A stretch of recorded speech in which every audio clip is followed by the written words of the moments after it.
Today we are going to discuss an important topic, that is deliquescence and efflorescence. And what are hydrated salts? Before coming to deliquescence and efflorescence, let us have a look on hydrated salts. Each formula unit of a substance has a fixed number of water molecules. Such salts are called hydrated salts. Examples are copper sulfate 5H2O, CuSO4 5H2O, which is called blue beetroot, FeSO4 7H2O, which is called green beetroot, sodium carbonate, Na2CO3 10H2O, that is called washing soda. All these salt hydrates are not wet, they are in dry crystalline state. They are in dry crystalline state, and these water molecules are with their formula units. And then efflorescence, an important property of salt hydrates, that is efflorescence.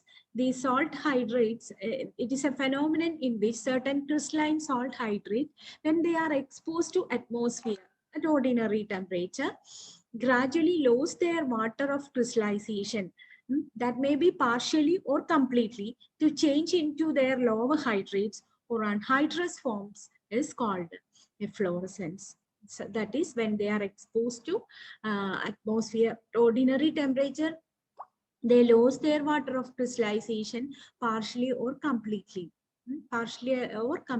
to give their anhydrous forms, and the salts become anhydrous.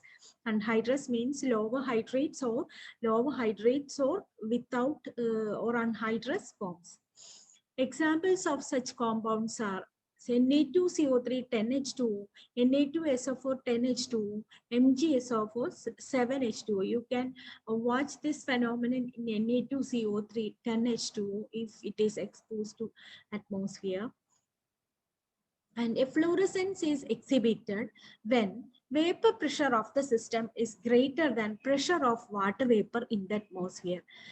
Pressure of water vapor in the atmosphere, the vapor pressure of the system exceeds the pressure of water vapor. In order to equilibrate with the surroundings, the system loses water molecules. This efflorescence depends on atmospheric conditions.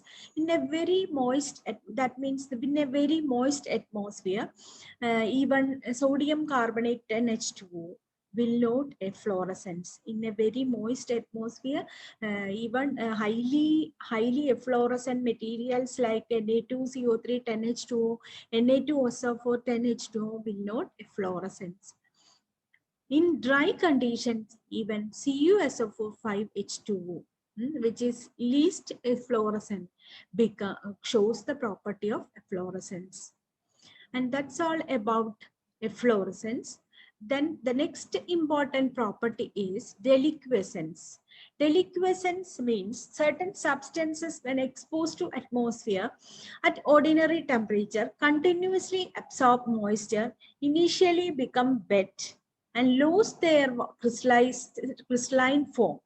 They will lose their crystalline form and ultimately dissolve in water to form an unsaturated solution is called deliquescent. When exposed to atmosphere, these substances continuously absorb water, and when they start absorbing water, they lose their crystalline form and become wet, and then ultimately they dissolve in water to form unsaturated solution is called deliquescent substances.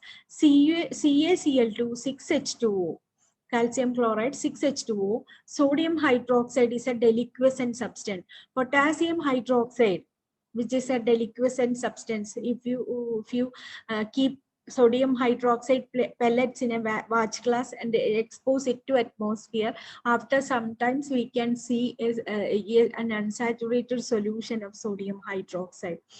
Then magnesium chloride and ferric chloride, you can MgCl2, the table salt.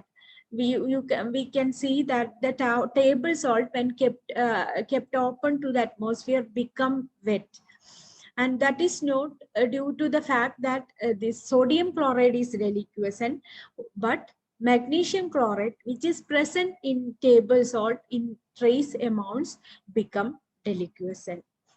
And then ferric chloride is another substance which shows the property of deliquescence.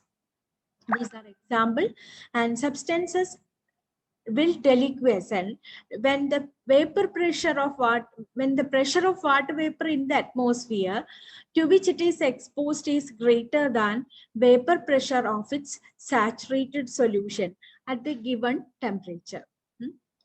When it is exposed to atmosphere, when the pressure of water vapor in the atmosphere is greater than vapor pressure of its saturated solution at that temperature, then the substance will deliquesce, and this deliquescence phenomenon continues until unsaturated solution having the same vapor pressure of water vapor in the atmosphere is formed.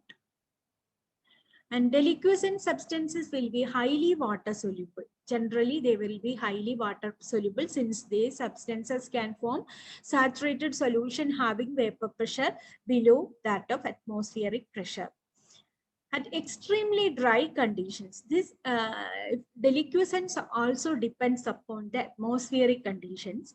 At extremely dry condition, even substances like calcium chloride will not deliquescence. Highly deliquescent substances will, like calcium chloride, will not deliquescence at extremely dry conditions. So these deliquescent substances should be kept in dry conditions in sealed bottles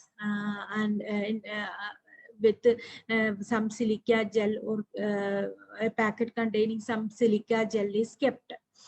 This is deliquescent substances, and you can see when we you can see that the salt, when table salt when kept in a bottle, a snow like substance, a snow like appearance in the walls of this table of this glass container, that is due to the phenomenon of deliquescence. Then another property, that is hygroscopic.